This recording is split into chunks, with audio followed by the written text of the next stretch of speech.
Og atong hinumduman nga ang pulong sa Ginoo usa ka dakong pundasyon sa atoang mga kinabuhi. Amen. Kisay nagtuo mga igsoon nga ang pulong sa Dios usa ka dakong pundasyon sa atoang pagtuo diha sa Ginoo.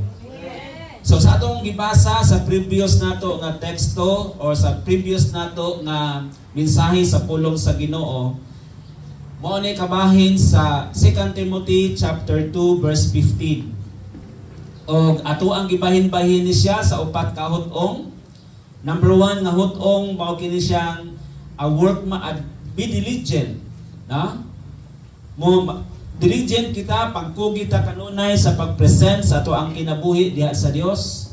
Diligent to present yourself approved to God, a worker who does not need to be ashamed, rightly dividing the word of truth.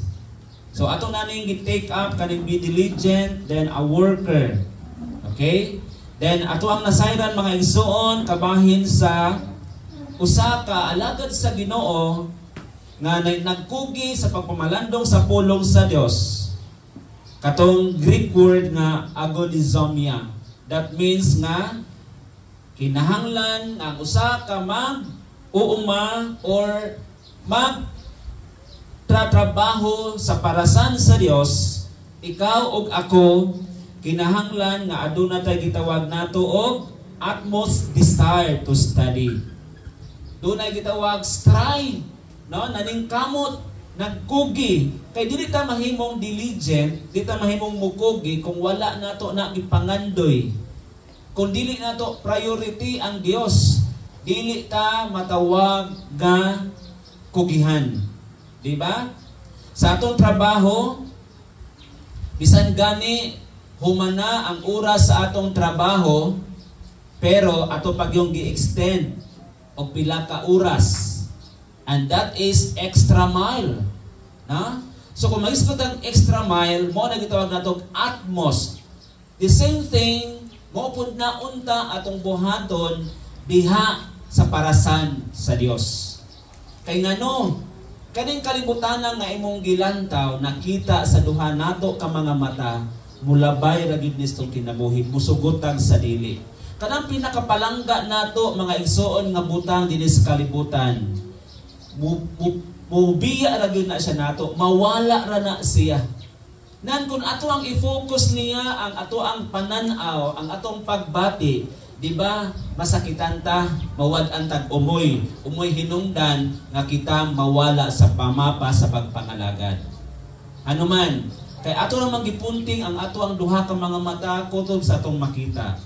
Na si Apostol Pablo nagtambag kanunay diha sa pulong sa Dios.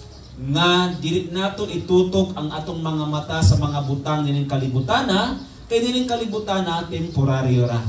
So mao na nga kinahanglan ang utmost desire nato diha sa Dios. Kay nagkinaunsa man ang kinabuhi. Amen. Mubarog ta taliwala sa mga pagsulay. Amen. O bao na ang tawo nga gipangandoy sa Dios. Ingnon kas Ginoo, welcome thy good and faithful servant. Mao ni ang i-title sa Ginoo nimo, dili nakatagon sa iyang ngalan. Sa imong ngalan. Do ang imong ngalan nasulat dito sa basahon sa libro sa kinabuhi. Pero naay usa ka butang nga common nga ihatag itawag sa Ginoo kanimo. Faithful servant. Amen? Dili ba talayhan ingnon tang faithful servant? Di ba? So kung ingnon ka bansagan ka og layo ra sa imong karakter, mamuligi jud ka. Di jud ka ganahan. Pero ingnon ka sa Ginoo, faithful servant ka, that means your desire it utmost towards God. Naa kay strive, then naa kay gitawag og seek. So palakpakan nato si Lord tungod kay kita nga niya karon diri nangandoy kanunay, nangita kanunay sa presensya sa Ginoo. Hallelujah. Then atong hinungduman po dito mga igsoon sa Romans, na? Romans chapter 14 verse 12. Kung sa gisulti sa Romans chapter verse 12, so then each of us shall give an account of himself. So ikaw o ako mga igsoon, manubag ta, sumala sa mga pulong nga imong nadunggan, sa mga pulong nga imong nadawat, sa mga pulong, sa mga butang nga imong nakita, nga gipanalanginan ka sa Ginoo, giluwas ka sa Ginoo, pero kung ikaw baliwala nimo ang pulong sa Dios, manubagtas Ginoo ani. Right? So, kinsay manubag, ikaw, ako, kitang tanan, kutob sa napugsan sa pulong sa Ginoo. Mas maayo na lang nga wala ta makadungog sa pulong sa Dios. Mo nay tinuod. Pero wala ta mag-after nga di kita makadungog sa pulong sa Ginoo. Kay nga naman, once nga ma-open ang atong salabutan, diha magsugod ang atong pundasyon. Take note that. Take note for that. Once ma-open ang atong salabutan, diha magsugod ang atong pundasyon. Nganong kanang uban, nganong maghikog sila? Tungod kay wala gyud nakatinlog ang ilahang gamot dito sa pinakailalom gayon. Ano man, still pa sila nagpailalom. Tungod kay wala sila makadugog o makasabot sa pulong sa Ginoo. Napoy uban mga igsoon nga 20 na katuig, 30 na katuig, 15 na katuig, 10 na katuig, 5 na katuig, pero wala gyapon nakagamot ang ilahang gamot paingon sa ilalom. Wala pa gyapon naka-absorb ang ilang root dito sa water table. Sa panahon nga kusukusuon sila sa mga problema, mangluod sila. O hinumdumi, walay luna sa gingharian sa langit ang kinaiya nga luoran. Ang kinaiya nga tigdumot, walay luna sa gingharian sa langit. Ephesians, mga isulti niya sa Episo Kapitulo 3, na? Versikulo 14. Kung kita nagtipig og bitterness sulod sa itong mga kasing-kasing, mga igsoon, ato na kining i-rid off. Ato na kining hukason tungod kay si Kristo na ana sa ato ang kinabuhi. So karon mga igsoon, sa 2 Peter chapter 3 verse 14, aside nga mahimo tang aprobado tas Ginoo because we seek His face diligently, atong gipangita ang iyahang presensya, ang iyang dagway, then ato ang gidesire in the utmost, ang siyang prioridad sa atong makinabuhi. Then para nga kita kanunay yun modulot diha sa bakan sa Dios, diha sa iyang parasan, din kita kanunay naggigather sa Ginoo para tudloan ta, para kitang tanan kanunay magpailalom, magpaubos kanunay sa presensya sa tong buhi nga Dios. Then niingon si Pedro, therefore beloved, looking forward. Everybody say looking forward. So sa ato pa kanang imong mata wala gibutang sa imong luyo. Amen. Kaya kung gibutang pa na sa imong luyo mga igsoon, mo atras jud ka. Wa ta gitawag sa Dios para mo atras. Mo gitawag ta sa Ginoo aron mo forward. Amen. Slowly but surely.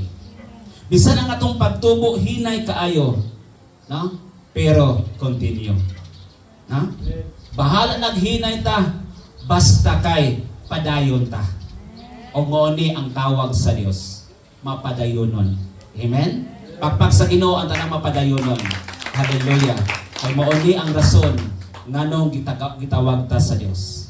Kay ang tanan mga igsoon nga paspas to ta, pirmiro ra ang paspas, pagkahuman diyan nakakita kag bungawa na kanipadayon, ni atras na ka kay mahadlok unya kag mahulog sa kimba. Amen? Hallelujah. Ang tanan dunay Kristo sa kinabuhi, dunay assurance. Ano man, you are sealed. We are sealed by the Holy Spirit. That's why we have the authority to call unto God, Abba Father. Mo ni atong license mga igsoon. Na? So, looking forward to these things.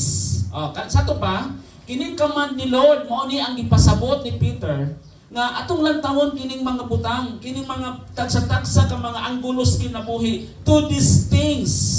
Kasi gibalik, be diligent. Mapinadayunon, no? Be diligent to be found by Him. Sa ato pa di ay nga, hangtod nga ato asyang mahipalgan, mahimamat, di ta moondang. Kung gikapoy na ka mga igsoon, pahulay.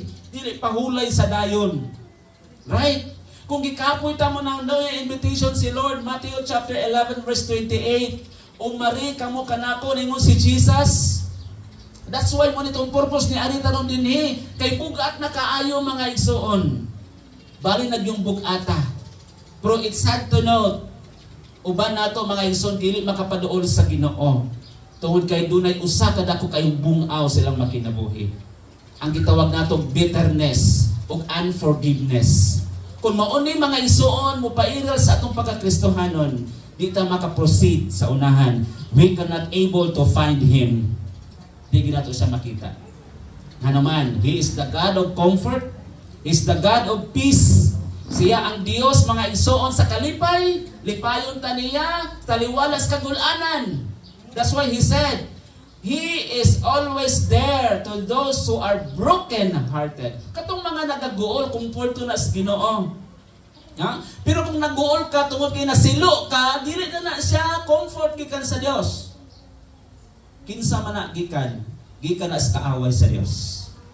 Hinumdumi ang kaaway sa Ginoo, ganahan na gyud na siya ng relasyon sa matag Kristohanon pataliwala. Dinaapoy mga karnero nga duolon dayon tong naguol aron nga i-comfort pod. Kay siya mohimong breeds, taytayan. Ang tinuod nga taytayan mga igsoon, mositol na in between. Mositol to the gap. Iyahang i-fill the chasm. Di ba si Jesus Christ? Di ba ang relationship taliwala sa mga tao, sa katawhan o sa Dios, na-separate. That's why, tungod kay na-separate ang relasyon sa tao sa Dios, wala na'y paglaom ang tao. Apan tungod sa gugma sa Dios, iyang gipadala yang bugtong anak og si Jesus maunay nag-breed sa chasm. Mauna siya nagpataliwala sa liki. Aron nga ang liki mahilom. Aron nga ang buka mga igsoon, ang bungaw malabangan nga kung ang tao na adiring dapita makalabang ragyapon siya tungod ni Jesus. That's why naatay rason sa 2 Peter, because of Jesus we can find Him. Usaran mga igsoon ka characteristics ang gikinahanglan sa Dios. Gawas nga mo persevere ta kaning word diligent. Ha?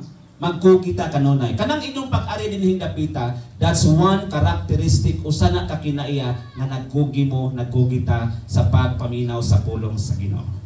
Amen. Palapakan nato si Lord. So mao ni usa ka pamaagi mga igsoon nga nakita ka sa Ginoo nga dunay porsyento, dunay puruhan mga igsoon. Pero dunay lang dako kayong pero naani mo ang desisyon.